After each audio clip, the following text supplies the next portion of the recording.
मृत्युंजयाय रुद्राय नीलकंठाय शंभवे अमृतेशाय शर्वाय महादेवाय ते नमः। अतुलित बलधाम हेमशैलापतिहं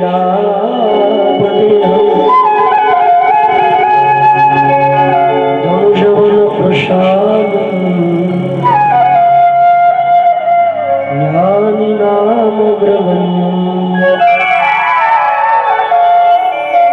सकलगुणनिधानं वानराणामधीशं रघुपतिप्रिय भवतं वातजातं नमामि। अंजनिगर्भसम्भूतं वायुपुत्रो महाबलः कुमारो ब्रह्मचारी च हनुमन्ताय नमो नमः। लोकाभिराम रणरङ्गधीर राजीवनेत्रं रघुवंशनाथं कारुण्यरूपो करुणाकरमुतो श्रीरामचन्द्रं शरणं प्रपद्ये। मनोजवं मारुततुल्यवेगं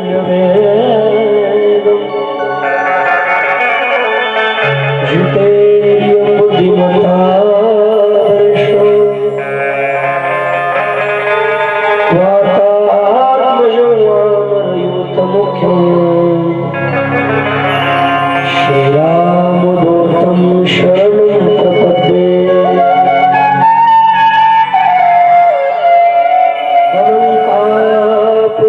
सिंहासनस्थो फलं भूषतेजस्प्रसिद्धदेश विधिरादिदेव सदा स्पुष्यमानं समाधिस्थमूर्तिं भजे ज्ञानदेवम्।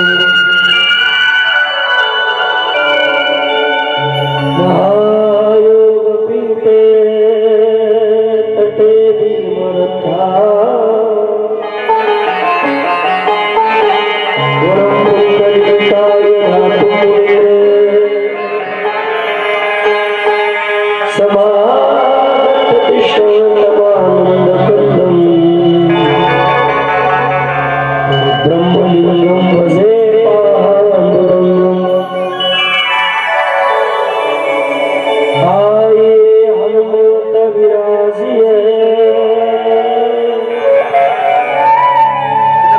तथा गुरुमति अनुसार प्रेम सहित गादिजो धारिजिए पवन कुमार। जय जय श्री राधारमण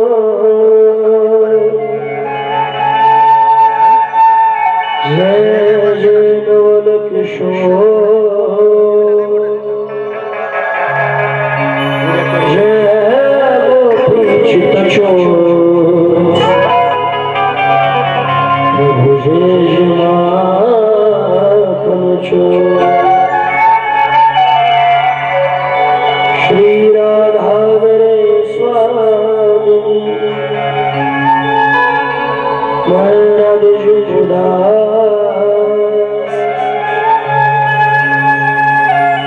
जन्म जन्म मुझे जियो श्री वृंदावन निवास। अष्ट सिद्धि नवनिधि के दाता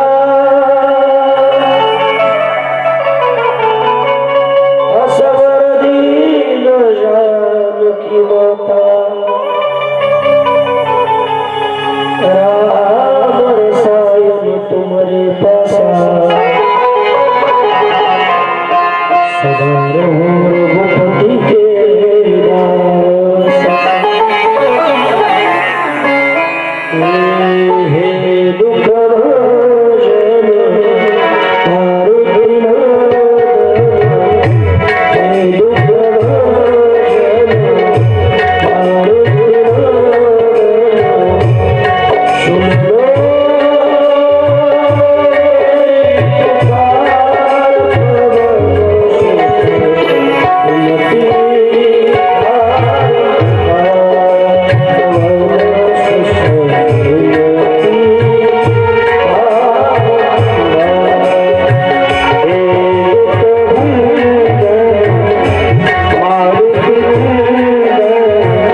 नावाच्या नगरामध्ये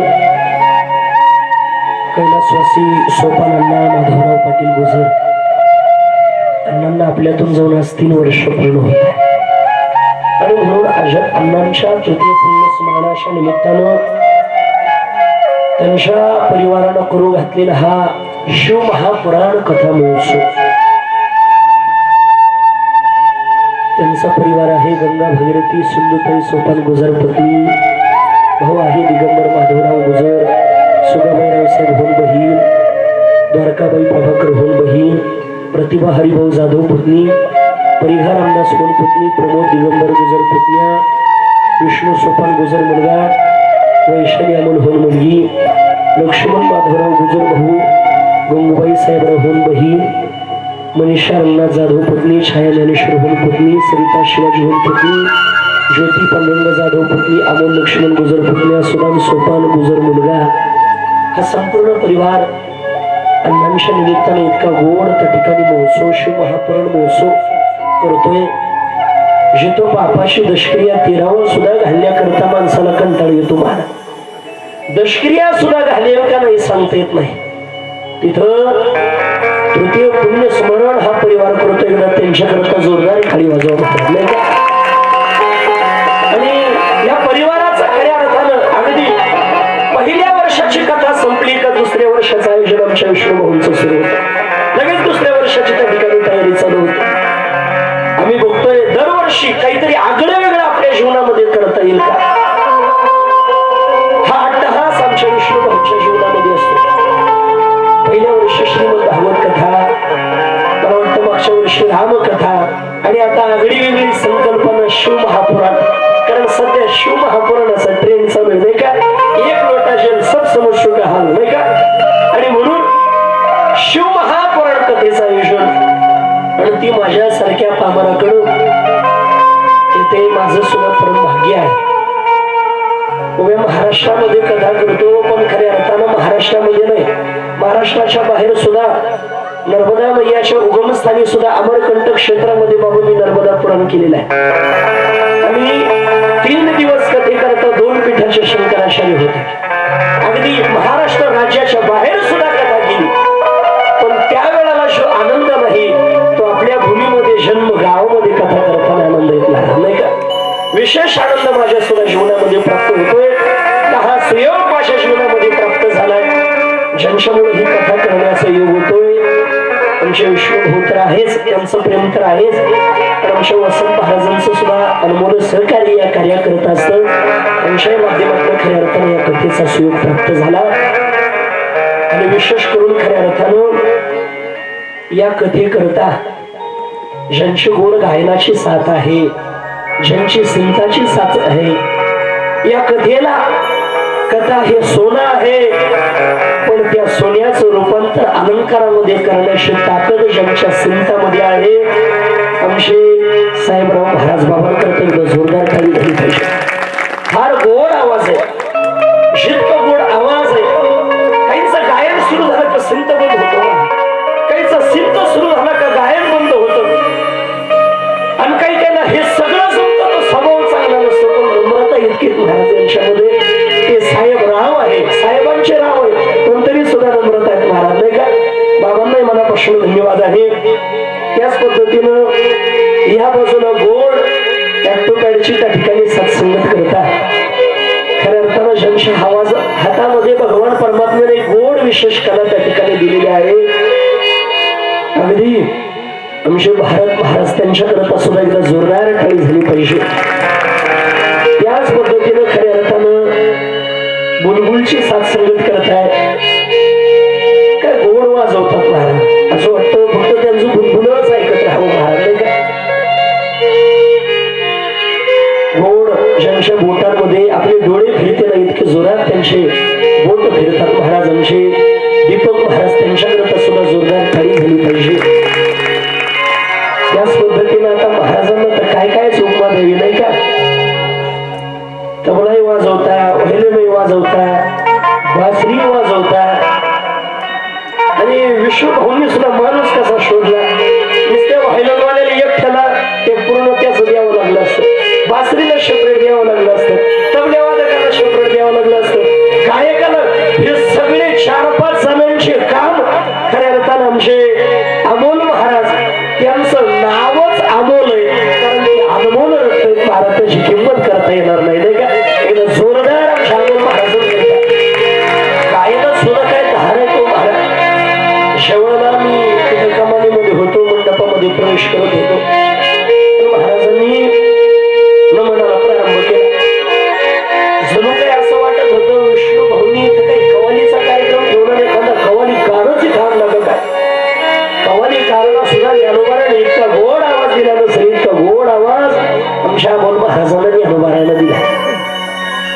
आणि कीर्तनकार गायक वादक सगळ्यांचा प्राण म्हटलं का सांगू तुमच्या ज्ञानेश्वर दादांकरता सुद्धा जोरदार टाळी झाली पाहिजे. फार गोड संगत माझा आवाज प्रचंड बसलेला आहे. तू म्हणशा पहिल्या दिवशी तू बसलेला म्हणून राहिला नाही का, पण बाबा एकाच महिन्यात ह्याच महिन्यात 3 कथा झाल्या. पहिल्यांदा भागवत कथा झाली, नंतर नवनाथ कथा, आता हे शिव महापुराण. बरं प्रत्येक कथेच्या वेळेला 3-3 कीर्तन धरून ठेवतो. अशी नवीन रक्त म्हणलं थोडी आग राहते, बरोबर आहे का. पण असो, पण तरी सुद्धा कसा आवाज काढायचा हे आमच्या माऊलींना माहिती आहे आणि म्हणून त्यांनाही धन्यवाद आहे. गोड काका शूटिंग करताय त्यांना धन्यवाद आहे. मातृवर्ग पितृवर्ग बरीच आता गावकरी मंडळी म्हटल्यानंतर त्यांना सुद्धा धन्यवाद आहे. विशेष एक नाव राहून गेलं, शंशामुळं खऱ्या अर्थानं या कथेला शोभा आहे. खऱ्या अर्थानं खरी अर्धी कथा करत ती इतिहास कथाकार काय सांगणार हे त्यांना अगोदर माहिती असतं. आमचे विठ्ठल महाराज शिवाय गोड झाकी त्या ठिकाणी करतात, त्यांना सुद्धा धन्यवाद आहे. आमचे भाऊसाहेब महाराज असतील, तुझे काका वगैरे सगळे. विशेष म्हणजे पहिल्याच दिवशी आपल्या कथेकरता चांदोड तालुक्यावरनं शिंदे बाहेर गावावरनं आज कथेकरता 7 वाजताच मी सुद्धा इथं नव्हतो तेव्हाच ते इथं उपस्थित होते. आमचे अमोल भाऊ भुमरे असतील, आमचे पणाले भाऊ शेळके असेल, कुठेही कथा असेल, पण तरी सुद्धा ते कथेला हाशी दिला होता. त्यांना धन्यवाद. आमचे सर वगैरे सगळे मंडळी सगळ्यांना धन्यवाद देतो आणि जास्त विस्तार न करता कथेला प्रारंभ करतो. आज पहिला दिवस कथेचा म्हटला का अशा दिवशी आपल्याला कथा करायची नाही. आज कथाचं काही सांगायचं नाही. तू प्रसंग आज याच्या त्याच्या उच्चपती काड्या घालून करायच्या नाही. आज श्रीमद भागवत कथा असो, रामकथा असो, नर्मदा महापुराण कथा असो, गणेश पुराण असो, कुठलंही पुराण असो, तर पहिला दिवस म्हटलं का त्या कथेचं महात्म्य, त्या ग्रंथाचं महात्म्य आपल्याला बघावं लागतं. का याचं कारण असं आहे, आपण सर्वजण कथा श्रवण करू, पण केव्हा त्याचं फळ माहिती पडलं तर, त्याचं फळ जर आपल्या जीवनामध्ये माहिती नसेल, याच्यापासून आपल्या जीवनामध्ये खऱ्या अर्थानं फायदा काय आहे, आपण हे केल्यानंतर आपल्या पदरात काय पुण्य पडणार आहे, हे जर माहिती नसेल तर कुणी मला वाटतं कथा ऐकायला येणार.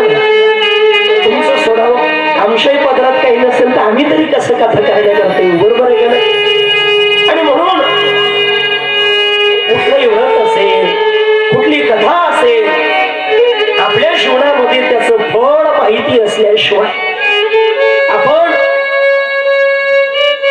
ते करण्याकरता प्रवृत्त होत नाही. मला वाटतं मार्गशीर्ष महिन्याचा आपल्या कथेचं भाग्य बघा. सगळ्या मासामध्ये मासाला मार्गशीर्ष हो, मासात सगळ्या महिन्यामध्ये श्रेष्ठ महिना मार्गशीर्ष महिना, पवित्र महिना सांगितला. बरं, आज ज्या दिवशी कथेचा प्रारंभ होतो तो दिवस सुद्धा किती पवित्र दिवस आहे. आमच्या सोपान बाबांचं काय भाग्य असेल, काय पुण्य असेल, का ज्या दिवशी कथेला प्रारंभ होतो. आज भगरी बाबांचा त्या ठिकाणी पुण्यतिथी सोहळा, आज भगरी बाबांची पुण्यतिथी. आणि ज्या दिवशी कथेची सांगता, मला वाटतं अण्णांचं नाव सोपान आहे, आणि ज्या दिवशी कथेची सांगताय ज्ञानोबारायांचे लहाने भाऊ सोपान काकांचा समाधी सोहळा त्याच दिवशी येतो. किती परमभाग्य असेल बा. हे काही सहज असं येतं का? साधन हा पर्वकाळ गेला आमचा हिसाबळ, हे सहज असं जे आपल्या जीवनामध्ये खऱ्या अर्थानं लाभत नाही. ते अण्णांचं पुण्य आहे, ते या परिवाराचं पुण्य आहे. आणि म्हणून आपण मार्गशीर्ष महिना, या मार्गशीर्ष महिन्यामध्ये खऱ्या अर्थानं आपण गुरुवार करतो. माता बोलवलं, बरोबर आहे का? गुरुवार करतो. ते गुरुवार तरी आपल्या जीवनामध्ये गुरुवारी काही आजही गुरुवार असे मला वाटतं नाही का. बघा, त्या गुरुवाराचं व्रत आपण करतो बाबा, काहीतरी फळ पदरामध्ये पडावं म्हणूनच करतो का नाही, बरोबर का नाही. त्या लक्ष्मी मातेला आरोग्य, ऐश्वर्य, धन, संपदन, पतिधन, सगळे प्राप्त हो, हे सगळं मागूनच घेतो, बरोबर का नाही. एक जणी व्रत करते ना, ख्या घरादाराच करता सुख समृद्धी मागते, बरोबर आहे का नाही. आणि म्हणून सामान्य व्रत जर आपण आपल्या फळाच्या अभिलाषण करत असेल तर शिव महापुराण सुद्धा काहीतरी फळ देणार असलं पाहिजे. काय आहे शिव महापुराणाचं फळ? काय हे शिव महापुराण सांगितलं? कोणी सांगितलं? शिवमहापुराण ग्रंथ इतका पवित्र ग्रंथ आहे, ज्याला या कलियुगामध्ये भगवान शिवजीचं प्रत्यक्ष स्वरूपामध्ये दर्शन घ्यायचं असेल, सांगते बोलते भगवान शिवजी म्हणजे शिवमहापुराण ग्रंथ आहे. हा सामान्य ग्रंथ नाही. शिवमहापुराणाचं फक्त दर्शन घ्या, भगवान शिवजीचं प्रत्यक्ष स्वरूपामध्ये दर्शन झाल्याशिवाय राहणार नाही. ज्याच्या घरात फक्त शिवमहापुराण ग्रंथ आहे, त्याचं साक्षात कैलासामध्ये निवास राहण्यासारखं पुण्य आहे. शिवमहापुराण त्याचं अनन्य साधारण महत्व आहे. किती पवित्र ग्रंथ आहे शिवमहापुराण, याची किंमतच करता येणार नाही. शिवमहापुराण म्हणजे कल्पतरू आहे. ज्या पद्धतीनं कल्पतरू आपली अभिलाषा, आपली अपेक्षा पूर्ण करतो, जी कल्पतरूकडे आपण अपेक्षा घेऊन जाऊ, ती अपेक्षा आपल्या जीवनामध्ये पूर्ण करतो. तसं शिवमहापुराणाकडे कुठली अपेक्षा घेऊन जा, शिवमहापुराण ग्रंथ आपली अपेक्षा पूर्ण करतो. ज्या पद्धतीनं कल्पतरू वृक्षाखाली एखादा मनुष्य बसलेला आहे आणि त्यानं एखादी अपेक्षा प्रगट केली, ज्ञानोबा वर्णन करतात, कल्पतरू तळवटी झोकोनी बैसला, कल्पतरू तळवटी झोकोनी बैसला,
शिवमहापुराण म्हणजे कल्पतरू ग्रंथ आहे. तुम्ही कुठली अभिलाषा घेऊन हा श्रवण करण्याकरता या, ती अभिलाषा भगवान शिवजी पूर्ण केल्याशिवाय फार मोठी ताकद आहे शिवमहापुराणामध्ये.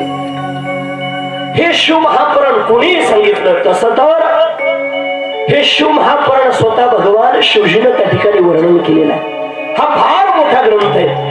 आणि जसं गीता हा ग्रंथ स्वतः भगवान विष्णू परमात्म्यानं स्वमुखे आपण सांगितो श्री विष्णू, श्री गीता हा प्रश्न अर्जुने श्री. गीता हा ग्रंथ स्वतः भगवान विष्णू परमात्म्याच्या मुखामधून निघाला, तसं शिवमहापुराण स्वतः भगवान शिवजीच्या मुखामधून निघालेले पुराण आहे.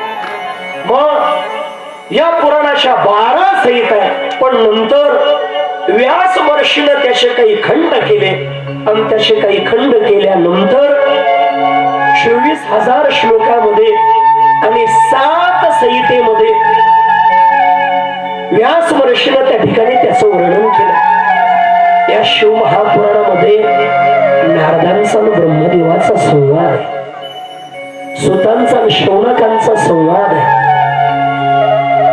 पहिल्यांदा शिवाच्या मुखातून तर आहेच, पण नंतर सुतांचा शौनकांचा जसा संवाद आहे तसं ब्रह्मदेवाचा नारदांचा संवाद आहे. आपण फक्त ऐकतो. श्रीमद भागवत महापुराण सांगितलं, कोणी कोणाला सांगितलं? शुकदेवजी महाराज राजा परीक्षितीला म्हणाले, आणि राजा परीक्षिती शुकदेवजी महाराज असं नाहीये, ते सुद्धा सुत शौनकांना सांगतात, मैत्री विदुराला सांगतात, आणि शुकदेवजी महाराज राजा परीक्षितीला सांगतात. तसं प्रत्येक पुराण कुणी ना कुणी त्याचा संवाद आहे. साध गुरुचरित्र ग्रंथ घ्या तरी त्याच्यामध्ये सुतांचा शौनकांचा संवाद आहे, सिद्धांचा नामधरकाचा संवाद आहे. यशामध्ये ब्रह्मदेवाचा नारदांचा संवाद आहे, सुतांचा शौनकांचा संवाद आहे. एक दिवसाचा प्रसंग असा निर्माण झाला. शौनक ऋषी अर्थात 88,000 ऋषींचं ब्रह्मसत्र चाललेलं आहे नैमिषारण्यामध्ये. हे 88,000 ऋषी का ब्रह्मसत्र करत आहे? नैमिषारण्यामध्येच का करत आहे? ज्या वेळेला कलीला प्रारंभ झाला, कलीसारखं वाईट युग नाही. कली किती वाईट आहे, कलीत जेवढे दुष्कृत्य घडणार आहे तेवढे कुठल्याच युगामध्ये नाही. एका बाजूला पाहिलं साधनेच्या बाबतीमध्ये कली पवित्र आहे. बाकीच्या युगामध्ये यज्ञ यागादी कर्म करून देवाची प्राप्ती नव्हती. या युगामध्ये सहज देवाची प्राप्ती. पण स्वैराचाराच्या वाईट वर्तनाच्या बाबतीमध्ये पाहिलं तर कली सारखं वाईट युग नाही. किती वाईट आहे कली. तुम्ही महिन्यापूर्वी 15 दिवसापूर्वीची घटना बघा, मालेगाव तालुक्यामध्ये घडलेली घटना. एखाद्या नराधमानं 3-3.5 वर्षाच्या लेकरावरती बाळावरती अत्याचार करावा, याच्यापेक्षा मोठं पाप कलियुगामध्ये अजून कुठलं बघायला भेटायला पाहिजे? कुठलं बघायला भेटायला पाहिजे? 3-3.5 वर्षाच्या लेकरावरती 15 दिवस महिना होता आणि अजून त्या लेकराला न्याय नाही. 4-5-6 दिवस त्या घटनेला होता, त्या नराधमाला काही झालं नाही. परत त्याच तालुक्यामध्ये दुसरी एक घटना घडते.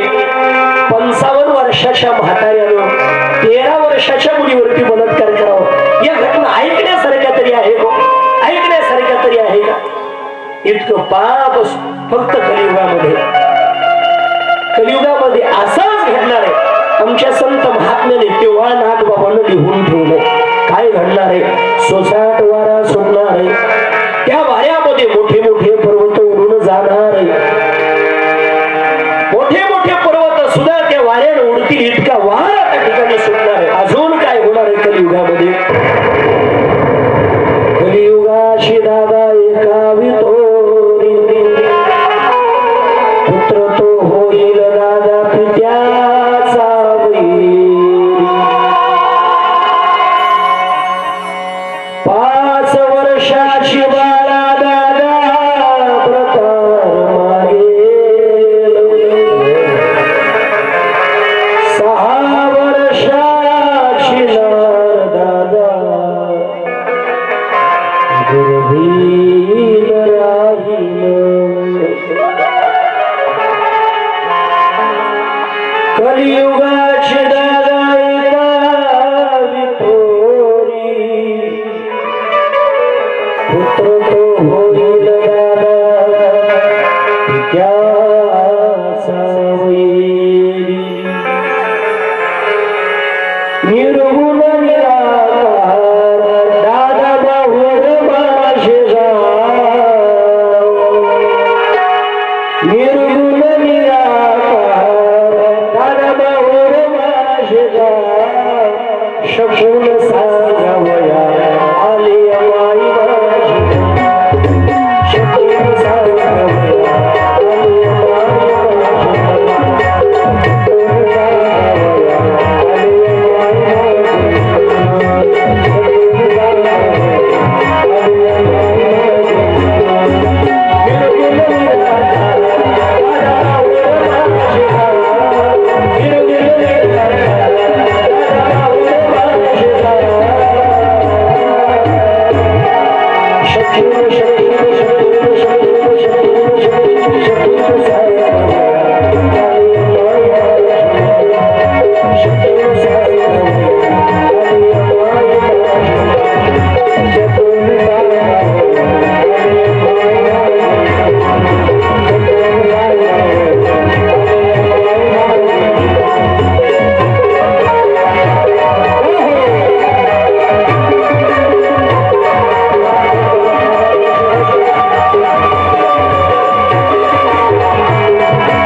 अनाथ ब्रह्म.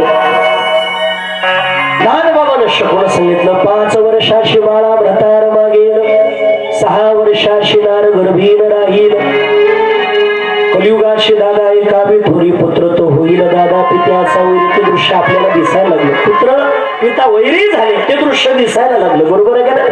आणि म्हणून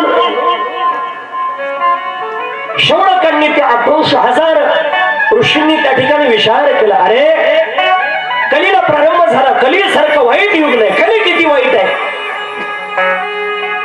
कलीत वेगवेगळे दृश्य त्या ठिकाणी नको ते दृश्य घडायला लागले. आणि म्हणून ते ब्रह्मदेवाकडे जातात आणि ब्रह्मदेवाला म्हणतात का हो याच्यातून आम्हाला सुटण्याकरता काहीतरी मार्ग, काहीतरी पर्याय आम्हाला त्या ठिकाणी सांगा. कारण हा कलीचा वारा इतका अवघड आहे. या कलीच्या वाऱ्यानं भयाभयानं सुद्धा त्या ठिकाणी सोडलेलं नाही. कोणालाच त्या ठिकाणी कलीनं सोडलेलं नाही. हा कली किती वाईट आहे. त्यावेळेला ब्रह्मदेवाला त्या ठिकाणी शौनकांनी सांगावं म्हटले, महाराज पांडव कृष्ण परमात्म्याकडे गेले होते आणि पांडवांनी कृष्ण परमात्म्याला विचारलं कली कसा असणार आहे. त्यावेळेला सांगितलं एक काम करा, तुम्ही 5ही जण फिरून या, तुम्हाला काहीतरी वेगळं द्वापार युगापेक्षा काहीतरी वेगळं चित्र तुम्हाला दिसेल. आणि त्याच्यात कलीचं दर्शन होईल. म्हणून हे 5ही जण 5 पांडव त्या ठिकाणी निघालेले आहेत आणि फिरण्याकरता अशा वेळेला त्या ठिकाणी गेले. गेल्याबरोबर एकानं पाहिलं एक हत्ती आहे आणि त्या हत्तीला 2 सोंडा. 2 सोंडेचा हत्ती कुठं असतो का? पहिल्यांदाच पाहिला 2 सोंडा. दुसऱ्याने एक दृश्य पाहिलं 3 विहिरी आहेत. अशा शेजारी 3 विहिरी, दोन्ही बाजूच्या विहिरी पाण्यानं तुडुंब भरलेल्या आहेत. पण मधली जी विहीर आहे ती मात्र कोरडी ठाक आहे. अजून एक दृश्य पाहिलं एकानं, एक गाय आहे आपल्या बछड्याला आपल्या वासराला इतकं चाटते, इतकं चाटते, इतकं चाटते का चाटून चाटून वासराशी पाठ रक्त बंबाळ झालेली त्याची कातडी निघून गेलेली आहे आणि रक्तश्राव त्या पाठीमधून त्या ठिकाणी होत. आणि अजून एकानं दृश्य पाहिलं, एक भल्या मोठ्या पर्वतावरून एक दगड निघाला, तो मोठ्या मोठ्या वृक्षांना तोडतोय. त्यांना सुद्धा त्या ठिकाणी तोडून त्या ठिकाणी निघालेले मोठे मोठे वृक्ष आडवे आले, पण त्यांना सुद्धा त्या दगडाच्या वेगानं ते वृक्ष खाली पडत आहे. मोठे मोठे दगड धोनी आडवे येत आहे, ते सुद्धा त्या ठिकाणी खाली पडत आहे. मोठे मोठे वृक्ष, मोठे मोठे दगड आहे, पण त्या सगळ्याला लोटून तो दगड थोडा वेगाने त्या ठिकाणी खाली निघालेला आहे. पण मोठ्या वृक्षाला तोडणारा दगड, मोठ्या वृक्षाला तोडून खाली आलेला दगड, मोठ्या दगडांचा चुरा करून खाली आलेला दगड खाली मात्र सामोरं एका गवताच्या खाडीला अडकून त्या ठिकाणी थांबलं. हे नवीन दृश्य त्या ठिकाणी पाहिलं. पण ते 5ही पांडव येतात. झालं कलीचं दर्शन. अरे असा कसा कली, आम्ही काय समजायचं देवा. म्हणले काय समजायचं मला सांगा, तुम्ही काय काय पाहिलं. एकानं सांगितलं देवा मी पाहिलं एक हत्ती आहे आणि त्या हत्तीला 2 सोंडा. हा काय प्रकार आहे. म्हणले कलियुगातली माणसं अशी असणार. कशी? हत्तीला जशी 2 तोंड तशी कलियुगातली माणसं 2 तोंडाची राहतील. 2 काही का म्हणशील बाई अगं आम्ही ते एका तोंडाची नाही काय 2 तोंडाची म्हणून राहिलं नाही का. नाही हे एकच तोंड 5-50 तोंड आहे बाई पडल मारा. इकडं वेगळं बोल, तिकडं वेगळं बोल. काही काही तर लय अवघड राहते मारा. ह्या पार्टीक जाय दुसऱ्या पार्टीची निंदा करणं, त्या पार्टीक जाय त्यांची निंदा करणं. काय तिकडे गेलं तर रामभाऊ तिथं असं म्हणतो, तिकडे गेले शंभू तिथं असं म्हणू. पण वरून आपले गाले मारा ना. आपण दोन्ही पार्ट्याचा छाप येतो. दोन्ही का आपले सारखं तुला का टोले खायचे काय गांधी शिदूर बन कुंकाड खरं तुला नाही का. बघा 2 तोंडातले कलियुगातले माणसं राहते. अजून एक दृश्य पाहिलं. म्हटले काय, गाय वासराला इतकं चाटते, इतकं चाटते, इतकं चाटते, चाटून चाटून पाठ रक्तबंबाळ झाली. ते वासरू म्हणजे प्रजा आहे आणि ती गाय म्हणजे राजा आहे. या कलियुगातले राजे कसे असतील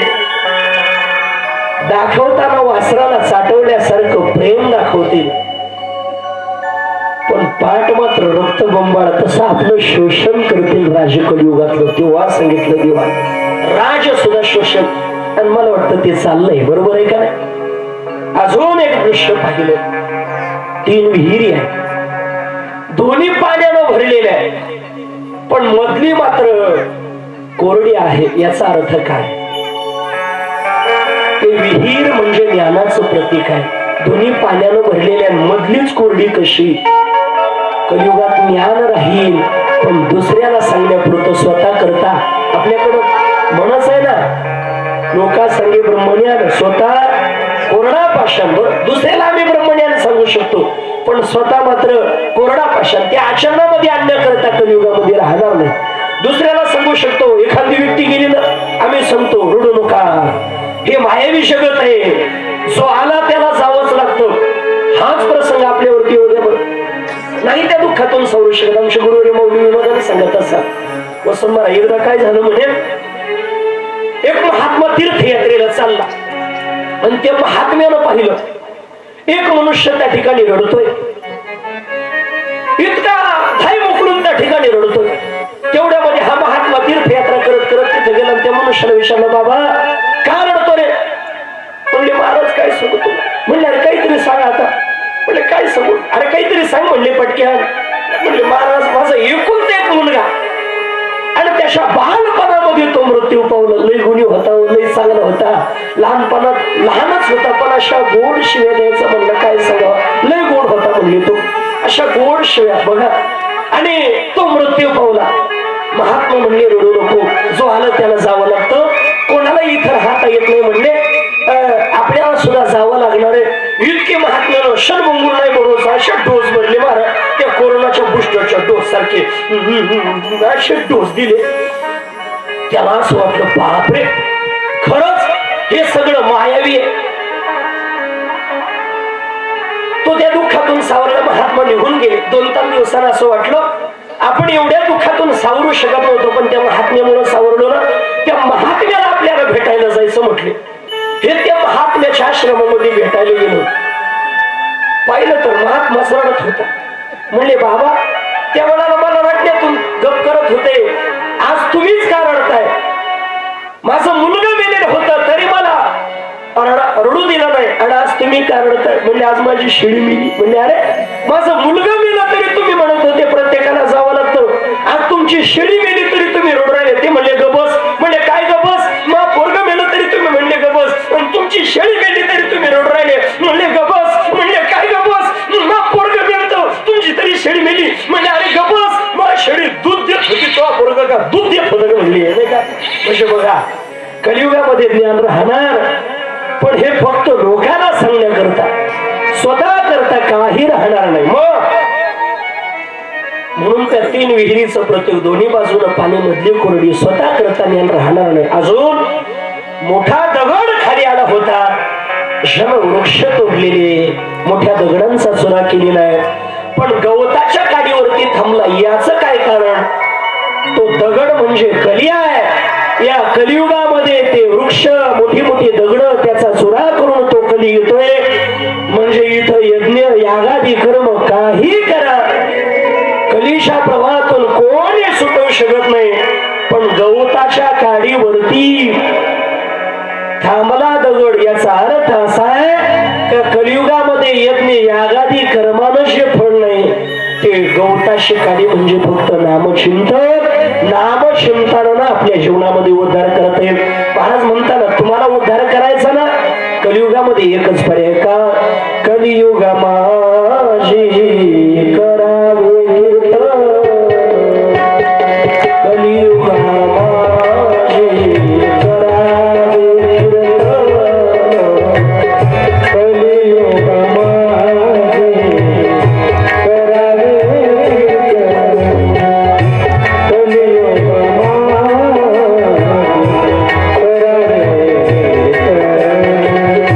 करावे,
नाम संतानाला होईल म्हणून 88,000 ऋषी ब्रह्मदेवाकडे त्या ठिकाणी गेलेले आणि ब्रह्मदेवाला विचारलं का हो कस काय येणं केलं.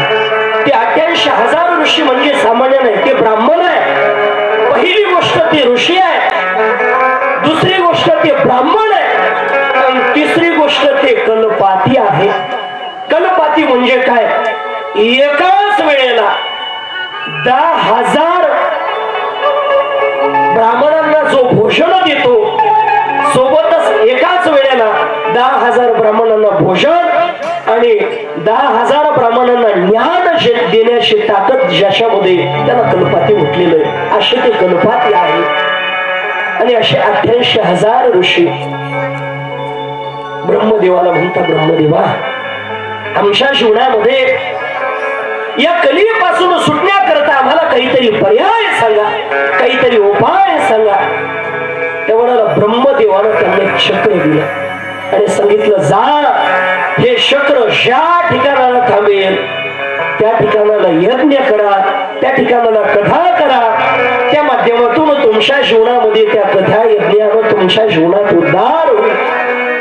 ब्रह्मदेवानं दिलेलं त्या ठिकाणी ते चक्र घेतलेलं आहे आणि 88,000 ऋषी निघाले आणि निघाल्याच्या नंतर अनेक तीर्थामध्ये अनेक क्षेत्रामध्ये फिरता, पण नैमिषारण्य नावाच्या क्षेत्रामध्ये ते चक्र थांबत. त्याला नैमिषारण्य का म्हणतात, एका निमिषामध्ये चक्र थांबलं म्हणून त्याला नैमिषारण्य म्हणतात, पहिलं कारण. आणि दुसरं कारण नैमिषारण्य म्हणण्याचं कारण असं आहे, त्या चक्राला जे टोक असतं त्याला निमी म्हणतात. ते निमी तिथं थांबली म्हणून त्या क्षेत्राला नाव पडलं नैमिषारण्य. आणि असं असणार नैमिषारण्य नावाचं क्षेत्र, त्या क्षेत्रामध्ये 1000 वर्ष यज्ञ चालला आणि म्हणून दिवसभर त्या ठिकाणी यज्ञ करायचा.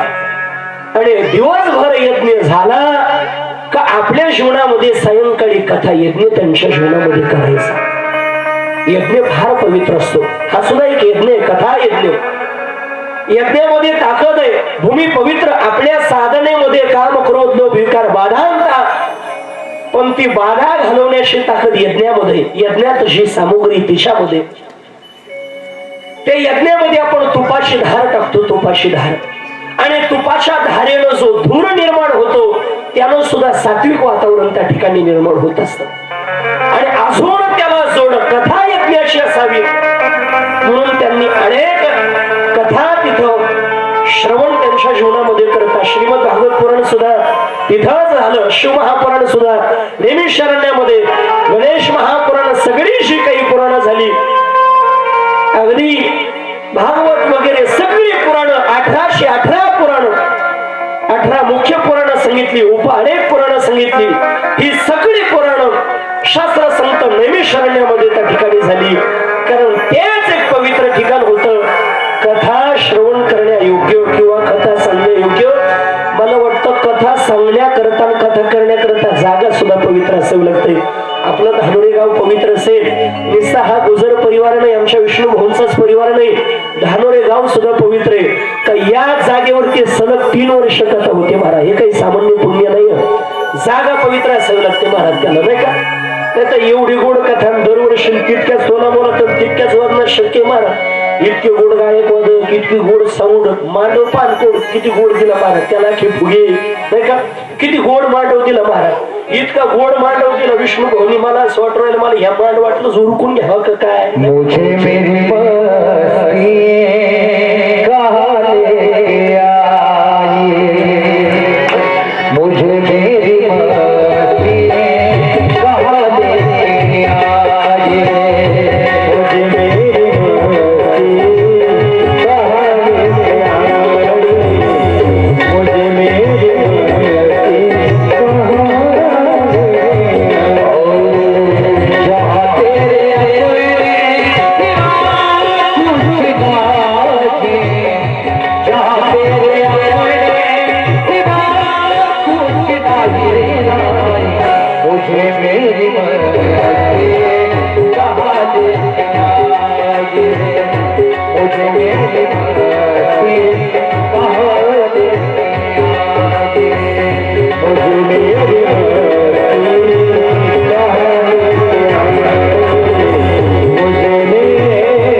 नैमिषारण्यामध्ये सगळी पुराण झाली. अगदी सत्यनारायणाची कथा आपण ऐकतो, बरोबर आहे का? ती सुद्धा कुठे झालेली? नैमिषारण्यामध्ये. सूत शौनकांना म्हणता, काय म्हणता, एका व्यापाऱ्याने असा व्यापार करण्याचं ठरवलं बरं का, आणि मग ही सुद्धा कुठे झाली? नैमिषारण्यामध्ये. तशा सगळ्या कथा त्या ठिकाणी नैमिषारण्यामध्ये झाली. ज्या वेळेला नैमिषारण्यामध्ये त्या ठिकाणी 88,000 ऋषी तिथं गेलेले, ते विचार करत आहेत आपल्याला कथा श्रवण करायची, पण आमच्या श्रवणामध्ये कुठला तरी महात्मा त्या ठिकाणी भेटावा का जो महात्मा आम्हाला जन्म मरणाच्या प्रवासातून कानरूपी सर्पातून आम्हाला सोडेल, या कलीच्या कालाच्या तडाख्यातून आम्हाला सोडेल असा महात्मा आमच्या जीवनामध्ये भेटावा, याची वाट त्या ठिकाणी बघताय. तेवढ्यामध्ये सूत महाराजांचं आगमन तिथं झालं. सूत महाराज की हे यांना सूत का म्हणतात, सूत कोणाला म्हणतात याचंही कारण असं आलेलं आहे. सूत हे काही नाव नाही, हे सूत हे काही आडनाव नाही, सूत ही काही भागवताचार्य रामानाचार्य यांच्यासारखी पदवी नाही. मग सूत कोण आहे? सूत ही एक याती आहे, जात आहे. अर्थात जात यात म्हणजे आपण अशी समजतो ब्राह्मण वैश्य शूद्र, हे नाही. मग सूत म्हणजे काय? ही याती कशी निर्माण होते? ज्या पद्धतीनं शास्त्र असं सांगतं, एखाद्याची आई जर ब्राह्मण असेल आणि त्याचा पिता क्षत्रिय असेल, पिता क्षत्रिय आई ब्राह्मण, या वर्ण संकरातून जी संतान जन्माला येतं त्यांना सूत म्हणतात. अशा सूत महाराजांचं आगमन तिथं झाले. वर्ण संकरातून जरी त्यांचं प्रागट्य त्या ठिकाणी झालेलं असेल, पण त्यांच्या जीवनामध्ये त्यांचं ज्ञान मात्र अगम्य आहे. आणि आमच्या साधू संतांनी ज्ञानाला महत्व दिलंय. याता याती धर्म नाही विष्णुदासा, विष्णुदासाला जात पाहत नाही. तुम्ही जातच बघत असेल तर कबीर महाराज कोण होते? मोमीन महाराज कोण होते? महाराज म्हणता कबीर मोमीन लतीफ मुसलमान, कबीर मोमीन लतीफ मुसलमान, कबीर मोमीन लतीफ मुसलमान, कबीर मोमीन लतीफ मुसलमान.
श्रवणाला सुतांचं आगमन झालं. हे सूत म्हणजे ब्राह्मण क्षत्रिय यांच्या वर्ण संकरामधून ज्याचं प्रागट्य झालं असे जरी सूत असेल पण ज्ञानी आहे.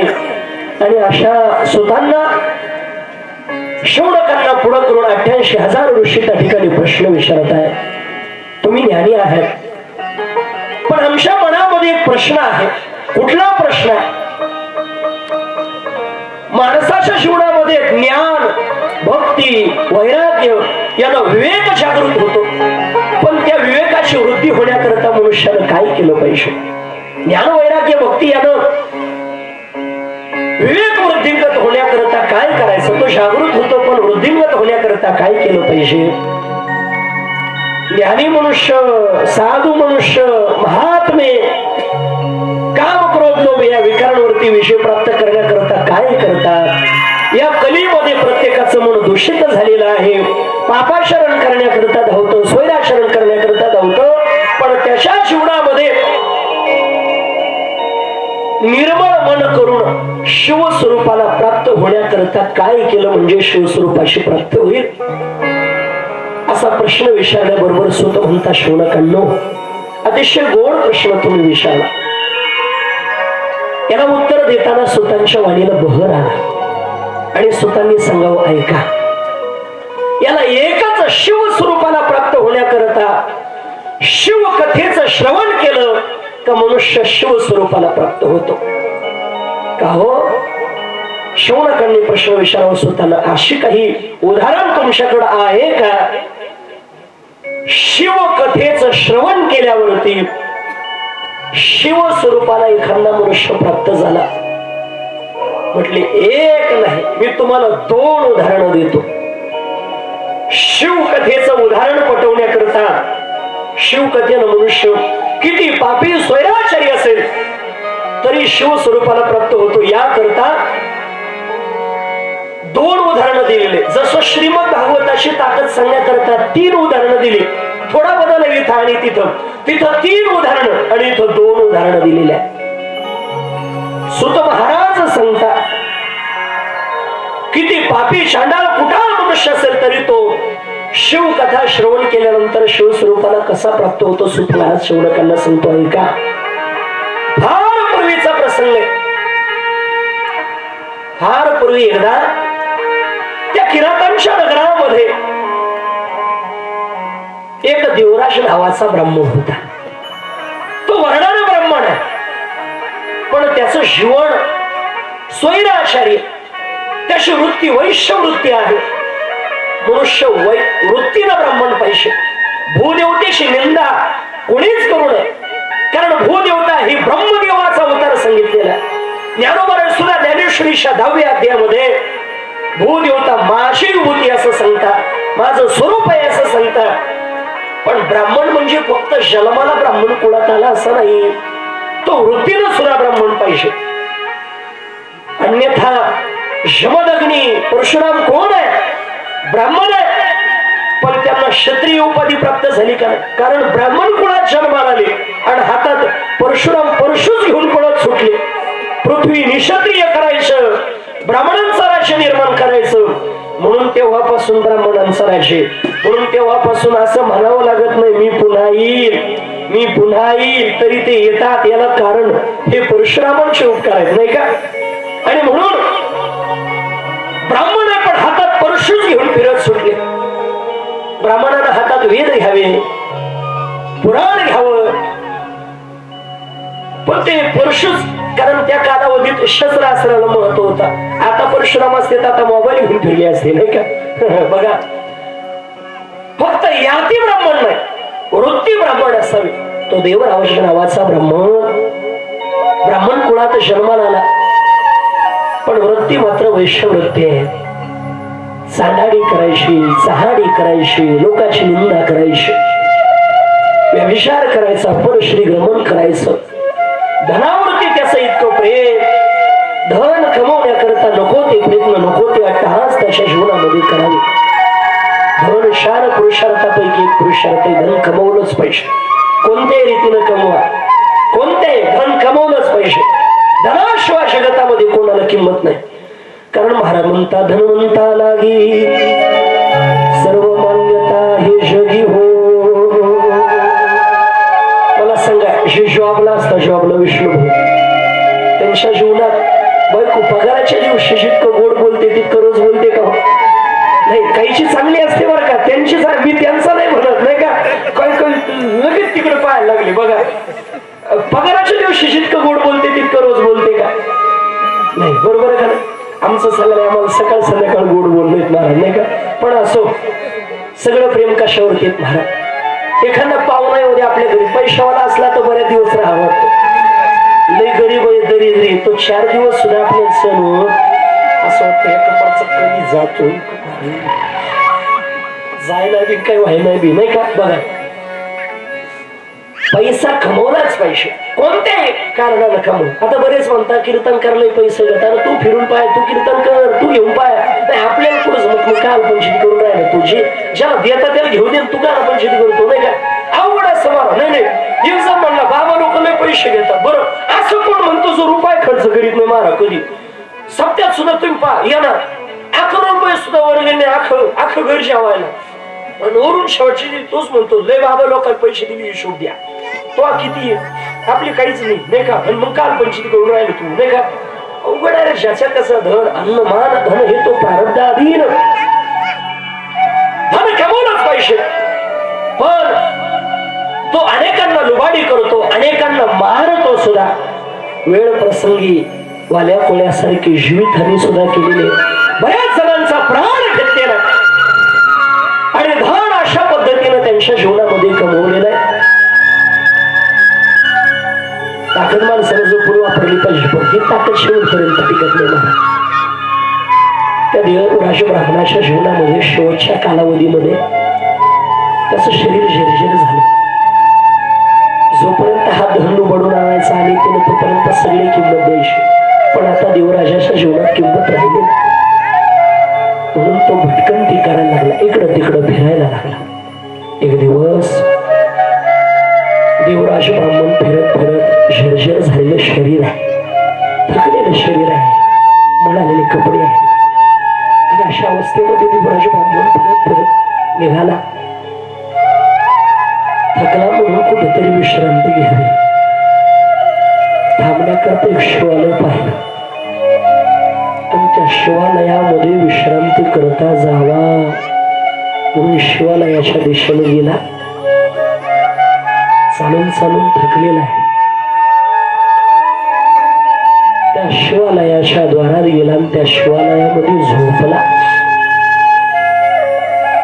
पण सुयोग बघा, तिथं एक वक्ता काही ब्राह्मणांना काही महात्म्यांना शिव महापुराण सांगत होते आणि त्या शिव महापुराणामुळे त्याला झोप येत नाही. बऱ्याच वेळेला बघा ते काय म्हणते, गावात कीर्तन चालू त्याच्यामुळे झोप येईना, भजन चालू त्याच्यामुळे झोप येईना.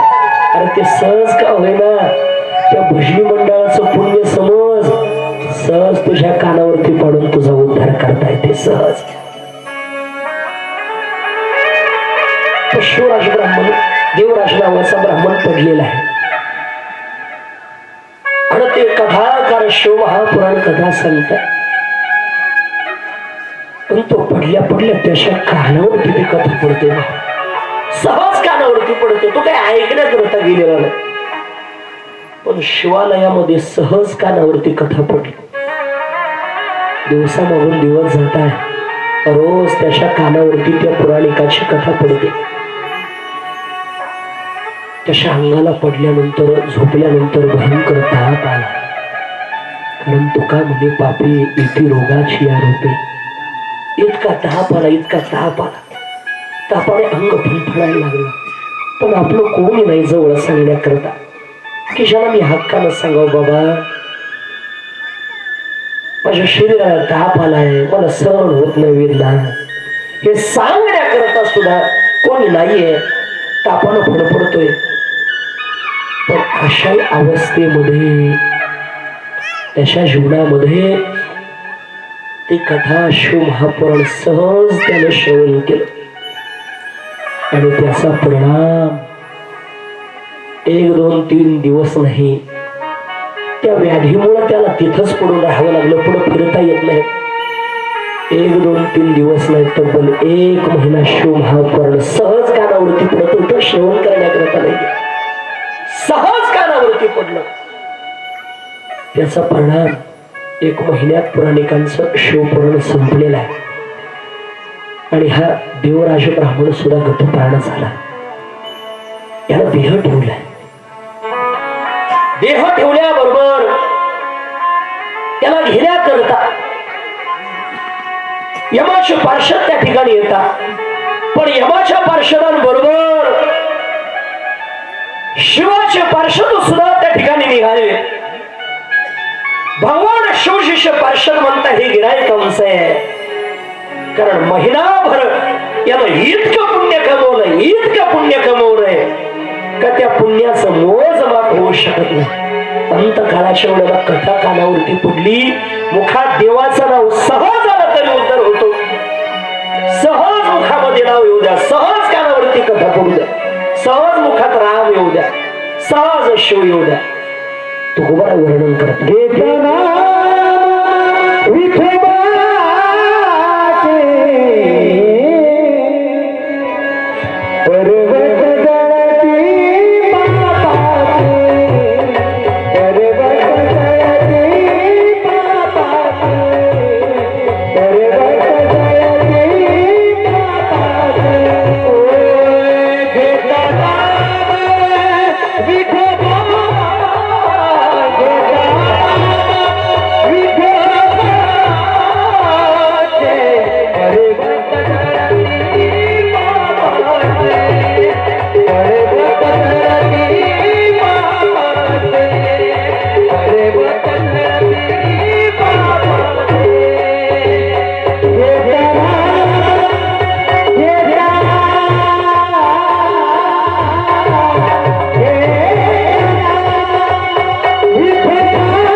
मने पातक करणे वजनले पोहणे भक्तासे पर्वतासारखा पाप असू द्या पण अंतकाळी शासनावाले मुखा तुका म्हणे सुखा पार नाही किंवा गीतेमध्ये भगवान परमात्मा सांगतात अंतकाले क्षमामे स्मरण मुक्त्वा कलेवर भगवान परमात्म्याचं नाव घेतलं कानावरती पडलं तरी यमाशी पार्षद घेण्याकरता आले म्हटले गिराय काम साहेब शिवाचे पार्श्व त्रिपुंड लावलेला आहे त्रिनेत्र आहे हातामध्ये त्रिशूळ आहे आणि त्यांनी सांगाव नाही ना हे गिराय कामच आहे महिनाभर यांनी कथा श्रवण केली भगवान शिवजीशी म्हणून गिराय कामच आहे आणि त्यांना हकलून लावलं देवराज नावाच्या ब्राह्मणाला शिवलोकामध्ये घेऊन जाता देवराज ब्राह्मणाचा उद्धार होतो ओम नमः पार्वती बती हर हर महादेव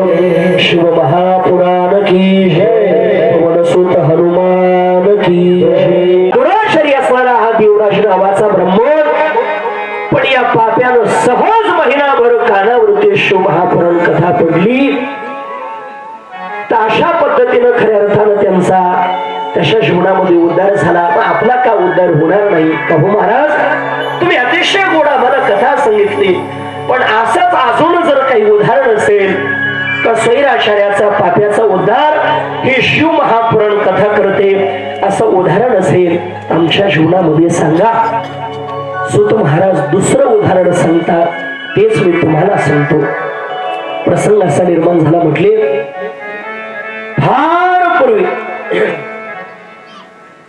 समुद्राच्या किनारी निसर्गरम्य वातावरण आहे समुद्र आहे वृक्ष आहे विली आहे लता आहे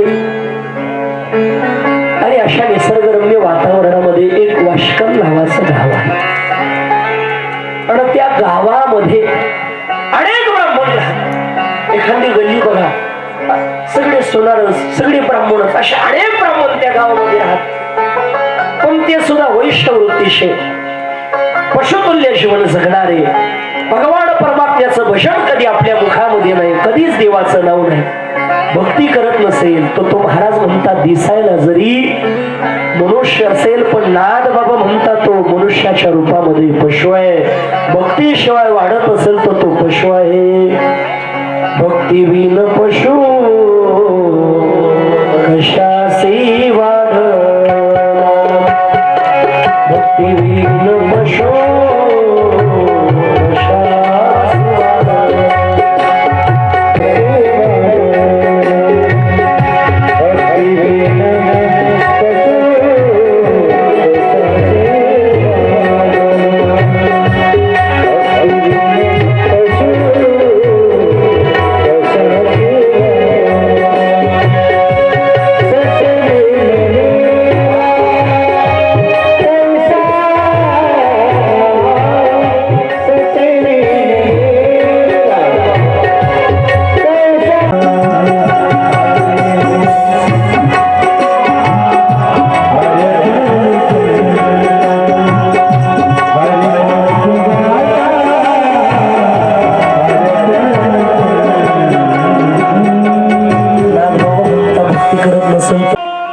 त्याच्या पत्नीचं नाव आहे शंशुला तो ब्राह्मण सुद्धा स्वैराचारी वर्तन करणारा वेश्यागमन त्या ठिकाणी करणारा पण त्याची पत्नी तिचं नाव शंशुला ती मात्र पतिव्रता आहे ती पतीची सेवा करते पण हा पत्नीकडे डोंकून सुद्धा बघत नाही हा वेश्यांमध्ये त्या ठिकाणी रममाण होतोय त्यांना प्रसन्न होण्याकरता लागेल ते धन त्यांच्या जीवनामध्ये त्या ठिकाणी देतोय नको तो साहस नको तो अट्टहास त्याच्या जीवनामध्ये त्या ठिकाणी तो करतोय पण आपल्या पत्नीकडे साधं लक्ष सुद्धा देत नाही पण असं असताना सुद्धा ती माता मौली आपला पाय घसरून देत नाही पतीशी अखंड सेवा करते अखंड पतीशी सेवा सोडून दुसरं तिला काही सुचत नाही कारण पतिव्रता तिला म्हणतात तू का म्हणे पतिव्रता शिशी देवावरी सत्ता पतीशी यामता अनुसरोनी पतिव्रता पतीच्या पावलावरती पाऊल ठेवून चालते तिला पतिव्रता म्हणतात आता पतीच्या पावलावर पाऊल ठेवून त्याच्या पाय देऊन चालत नाही का वरून तो म्हणला धक्का लागला. ती म्हणते तुमच्याकडे डोळे फुटले का, तुम्ही रस्त्यातच बसले. तो जर अख्या घरात रस्ते केले तर मग आता तुला बरं झालं महामार्ग समृद्धी महामार्ग बांधवायला नाही ठेवला, नाही तुझा किचन रूम मधूनच समृद्धी महामार्ग काढला असा, नाही का. बघा त्या वेळेला ती मात्र त्या ठिकाणी आराधना करणारी, पतीची सेवा करणारी, तिनं आपलं पाऊल घसरू दिलं नाही. बऱ्याच दिवस हा वेश्यांमध्ये त्या ठिकाणी रमण होतो, पण तरी सुद्धा तिनं आपला स्वतःचा धर्म त्या ठिकाणी जोपासलाय. आणि बरेच दिवस लोटल्यानंतर किती दिवस ती रात्रभर कामपिढीनं त्या ठिकाणी तळमळायची. शेवटी तिचा सुद्धा पाय घसरला, ती सुद्धा धर्मभ्रष्ट झाली आणि पतीप्रमाणे तिनं सुद्धा स्वैराचाराला प्रारंभ केला. आणि तिच्या जीवनामध्ये स्वैराचार स्वैर वर्तन वाईट वर्तन करायला लागली. ती आपल्या मुलाचा सांभाळ करतोय. तिचा पती तो बिंदू आपल्या पत्नीकडे बघत नाही, मुलाकडे बघत नाही. शंशूला मुलाचाही सांभाळ करते. आता तीही धर्मभ्रष्ट त्या ठिकाणी झालेली आहे. हा तिकडच दुसऱ्या एका वेश्येबरोबर त्या ठिकाणी लग्न करतोय आणि लग्न करून तिच्या सोबत दुसरीकडे त्या ठिकाणी प्रपंच थाटतोय. ही वाईट वर्तन करायला लागली. पण एक दिवस याचं पाप कर्म इतकं वाढलं, पापानं मनुष्याचं आयुष्य कमी होत असतं. विधीनं दिलेलं आयुष्य त्याच्यामध्ये सुद्धा आयुष्य कमी केलं जातं. काल एक तुम्हाला कालाची मर्यादा आहे. तुम्ही 50 वर्ष जगाल का 55 वर्ष जगाल, 70 वर्ष जगाल, 80 वर्ष आपल्याला देवानं प्रत्येकानं आयुष्य दिलेलं आहे. पण शास्त्र सांगतं की आयुष्यापेक्षा पाप कर्म जर आपलं जास्त झालं तर त्याच्या अगोदर सुद्धा मनुष्याला मृत्यू येतो. त्याला आपत्कालीन मृत्यू, अपघाती जाणं असं म्हणतात. आणि महात्मा त्या ठिकाणी घेऊन निघालेले आहे. आणि त्याच्या जीवनामध्ये यमलोकाला त्याला त्या ठिकाणी घेऊन गेलेले आहे. यमलोकामध्ये बराच त्रास त्या ठिकाणी त्याच्या जीवनामध्ये दिला, बऱ्याच वेदना. तो किंचाळतोय, नका मारू नका मारू, मला असाध्य प्रकारच्या वेदना होत आहे. पण यमदूत प्राशान त्या ठिकाणी मारत आहे, नको नको तो त्रास देत आहे. तप्त झालेल्या सळ्या त्याच्या डोळ्यामध्ये त्याच्या शरीरामध्ये त्या ठिकाणी खुपसत आहे. असाध्य प्रकारच्या वेदना तो ओरडतोय, किंचाळतोय, अकरा विकरा आवाज त्याचा त्या ठिकाणी निघतोय. वाचवा, माझी चूक झाली हो, वाचवा हो. तो गागतोय, तो पिशाच. आणि गागत असताना त्याला बऱ्याच वेदना त्या ठिकाणी दिलेला आहे. आणि विंध्य पर्वतावरती त्याला पिशाच केलेला आहे. त्याला तिथं त्रास देऊन विंध्य पर्वतावरती पिशाच केलं. आणि इकडं त्याची पत्नी जी बिंदुगा आहे ती आपल्या पतीच्या निधनानंतर आपल्या भाऊबंधांसोबत, आपल्या अपतिष्ठ नातेवाईकांसोबत ती बिंदुगा तीर्थयात्रेला त्या ठिकाणी निघालेली आहे. बिंदुगा चंशूला त्या ठिकाणी तीर्थयात्रेला निघालेली आहे. त्या बिंदू ब्राह्मणाची पत्नी चंशूला आपल्या भाऊबंधांसोबत तीर्थयात्रा करत करत ती चंशूला अनेक तीर्थ करते. आणि अनेक तीर्थ करत करत अनेक तीर्थ तिच्या जीवनामध्ये जे जे तीर्थ लागेल आपल्या अपतिष्ठ नातेवाईकांसोबत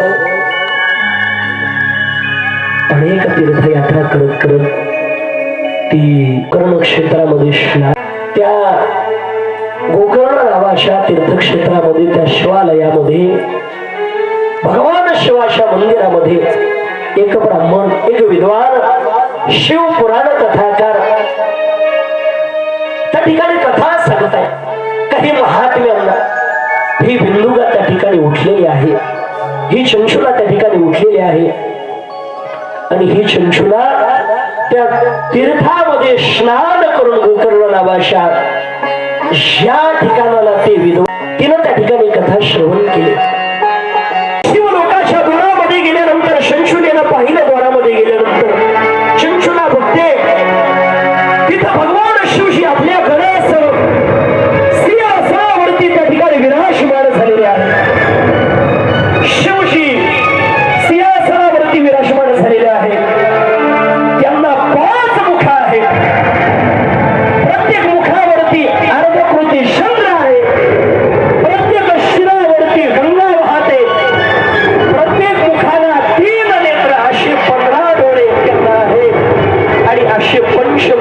भगवान शिवजी पार्वती मातेसह त्या ठिकाणी बसलेले आहेत.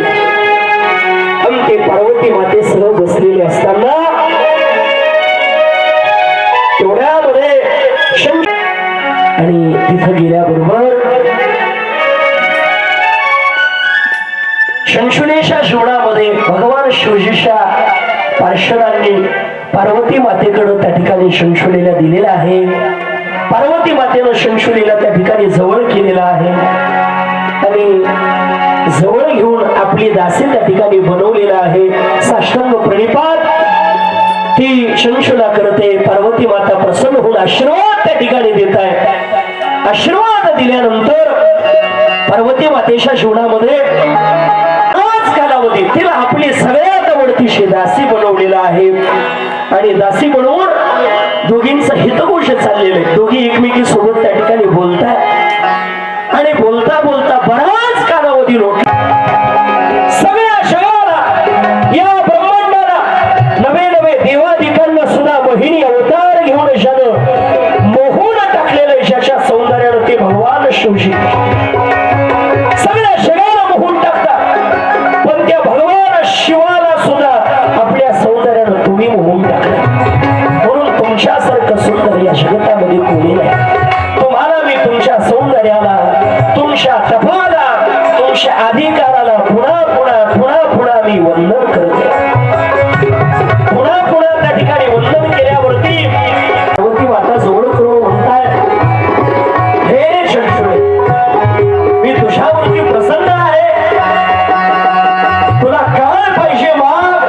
आज मी तू मागशील जवळ तुझ्या जीवनामध्ये द्यायला तयार आहे. तू कुठलाही वर माग. तुझ्या जीवनात अशी अपेक्षा करते, तुला धनाची प्राप्ती, सौंदर्याची प्राप्ती, आरोग्याची प्राप्ती, ऐश्वर्याची प्राप्ती, तुला पद श्री प्रतिष्ठा पाहिजे असेल मी तुझ्या जीवनामध्ये देतो. शंशुलेला सांगू आता माझ्या जीवनात पद नकोय, मला धन नकोय, मला ऐश्वर नकोय. अशी एक अपेक्षा पूर्ण करा. उमा माता म्हणताय, पार्वती माता म्हणताय, बोल शंशुले, कुठली अपेक्षा. तुम्ही त्रिकालामध्ये आले आहे. तुम्हाला त्रिकालामधलं सगळं त्या ठिकाणी कळत आहे. पुढं काय घडतं सगळं तुमच्या जीवनामध्ये ज्ञान आहे. पण माझा पती तो बिंदू स्वैराचारी वर्तन करणारा, वाईट वर्तन करणारा होता. तो बिंदू कुठं आहे सांगा. त्यावेळेला पार्वती मातेनं, उमा मातेनं सांगितलं, तो विंध्य पर्वतावरती पिशाच होऊन पडलेला आहे. तेव्हा यमदूत त्या ठिकाणी त्रास देत आहे. पिशाच योनीमध्ये त्याला त्रास त्या ठिकाणी होतोय. बऱ्याच वेदना त्याच्या जीवनामध्ये उपभोगावा लागतात. ते ऐकल्याबरोबर शंशुला निराश झाली. शंशुला म्हणतो, माझा जसा उद्धार केला तसा माझ्या पतीचा सुद्धा तुम्ही उद्धार करा.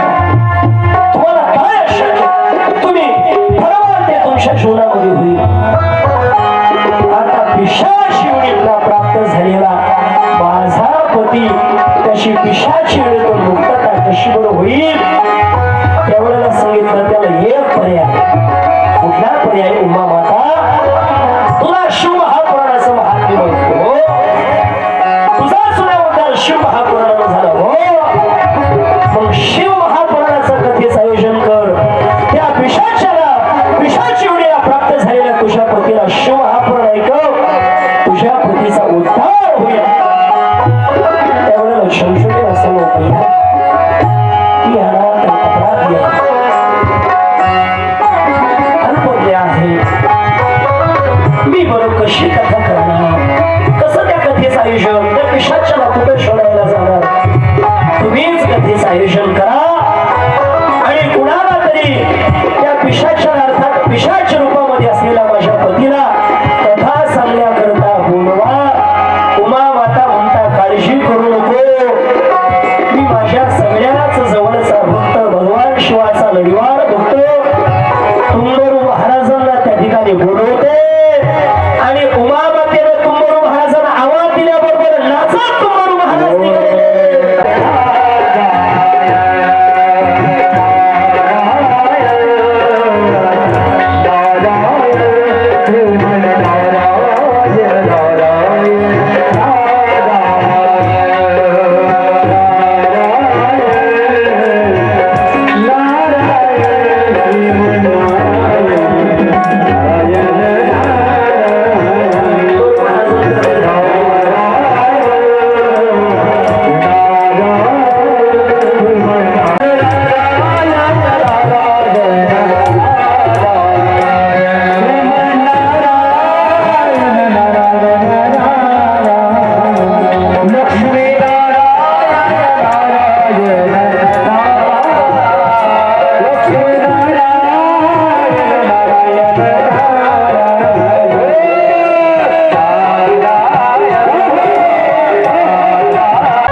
तयार.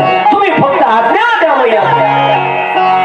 ही शंशुला आहे पार्वती माता सांगतात. या शंशुलेचा पती विंध्य पर्वतावरती पिशाचिनी प्राप्त झालेले आहे. आणि इशी जशी शिवपुराणाला मुक्तता झाली तसं तुम्ही त्याला शिवपुराण सांगून तशी मुक्तता करा. तुंबारू महाराज म्हणता भैया मी त्याला शिवपुराण सांगणार, पण त्याकरता त्याला कथा श्रवण करण्याकरता इथं आणावं लागेल. तो पिशाचिनीला प्राप्त झालेला आहे, त्याला कसं बरं इथं आणायचं? तुमच्या पार्षदांना त्या ठिकाणी पाठवा. भगवान शिवशिष्य पार्षद तिथे गेलेले. 2 मिनिटं पार्षदांना सरळ खाली सोडा. मी सांगतो तर अशा वेळेला पार्षदांनी पाहिलं बिंदू किंचाळा पडतोय पिशाचिनीमध्ये.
शंशुलेला आपल्या पतीची अवस्था पाहिली, निराश झाली शंशुल. ती म्हणते अरे काय माझ्या पतीची अवस्था आहे. तो कधी हसताय, कधी रडताय, कधी रडायचा जोरामध्ये, कधी जोरात हसायचं.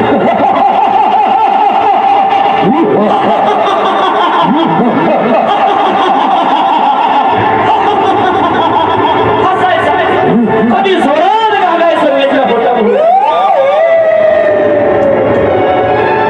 आणि अशा असणाऱ्या त्या पिशाचाला बांधून भगवान शिवाच्या दर्शनाने आणलं.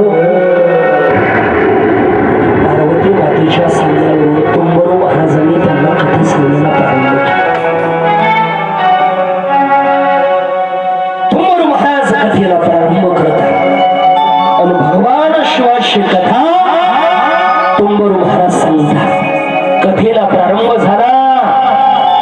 भगवान शिवाची कथा गायला लागली आणि त्या विंध्य पर्वताच्या परिसरामध्ये काही महात्मे, काही ऋषीमुनी तप करत होते.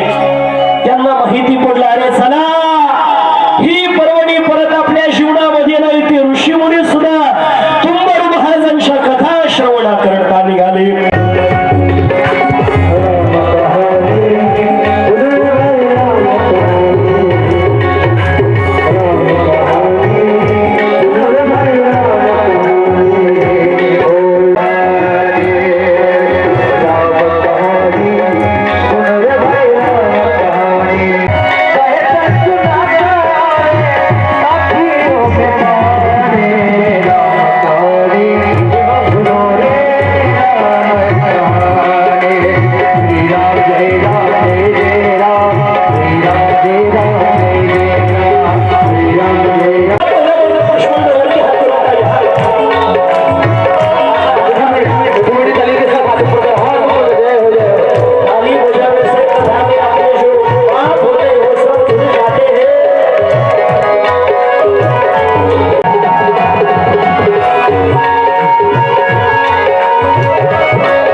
सगळ्यांनी भगवान शिवजीच्या नावाचा जयजयकार केला आणि शिवजीच्या नावाचा जयजयकार करून ज्या वेळेला कथेला प्रारंभ झाला तुंबरू महाराज त्याचं निमित्त आहे त्या पिशाच्याचं त्या बिंदुवाचं पण त्याचं निमित्त करून तुंबरू महाराज आता काही ठिकाणी तुंबरू महाराज म्हणजे नारद ऋषी म्हटलेलं आहे आणि काही ठिकाणी तुंबरू महाराज हे नारदांचे मित्र म्हटलेले आहे. नारद आणि ते सारखेच आहे कारण नारद तुंबरू भक्ताच्या कोटी असं वर्णन आहे. भागवत कथेमध्ये नारदांनाच तुंबरू त्या ठिकाणी म्हटलेलं आहे आणि इथं तुंबरू महाराज हे नारदांसारखेच होते आणि हे नारदांचे मित्र होते आणि भगवान शिवजीशी हे दोन जण फार लढीवाळ होते. एक तुंबरू महाराज आणि एक नारद महाराज दिसायला सुद्धा सारखेच आणि असे असणारे तुंबरू महाराज त्यांचं ज्या वेळेला त्यांची कथा प्रारंभ झाली तो पिशाच शिवणीमध्ये असणारा बिंदू ऐकतोय त्याला तिथं बसता येत नव्हतं पण या बिंदूला कळ लागल्यामुळे हे यांनी बसून घेतलं नाही का. हे निवांत बसले आणि कथा ऐकायला लागले. हे बिंदू त्यांना तिथं बांधून टाकलेला दिवसा मागून त्या ठिकाणी दिवस जाता अनेक कथा त्या ठिकाणी त्यांच्या जीवनामध्ये त्या ठिकाणी श्रवण करत आहे आणि त्या अनेक कथा श्रवण केल्यानंतर या शिव महापुराण कथेची ताकद आहे का अकराळ विकराळ कलिकाळ त्रासच्या बिंदुकाच्या जीवनामध्ये असाध्य प्रकारच्या वेदना व्हायच्या अशा असणाऱ्या बिंदुकाला कथा श्रवणा करता एका जागेवरती सुद्धा बसता येत नाही. माझ्या भगवान शिवजीच्या कथेची ताकद आहे का.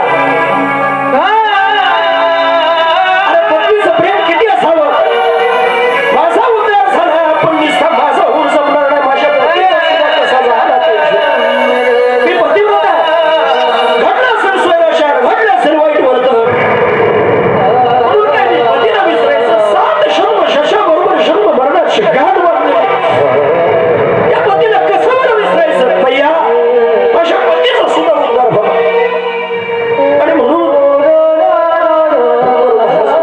कथेचं आयोजन केलं. शंशुलेचे डोळे धबधबायला लागले.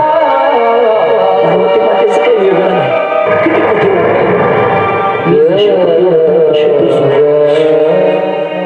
आणि पतिव्रतेला एका पतिव्रतेला दुसऱ्या पतिव्रतेला पाहिलं तर त्याच्यापेक्षा कुठला आनंद नाही. देवा करता देवी करता आपल्या डोळ्यात अश्रू यावी यात विशेष नाही. धानोरेकर शंशुलीचं पतीवरलं प्रेम पाहून पार्वती मातेच्या डोळ्यात अश्रू येतात याला भाग्य म्हणतात. याला भाग्य म्हणतात. कथेला प्रारंभ झाला ज्याला बांधून ठेवावं लागलं होतं कथा पूर्ण झाल्याबरोबर पाशातून मुक्तता झाली. पाशातून मुक्तता झाली. तुम्ही सोडून पाशातून मुक्तता त्या ठिकाणी झालेली आहे.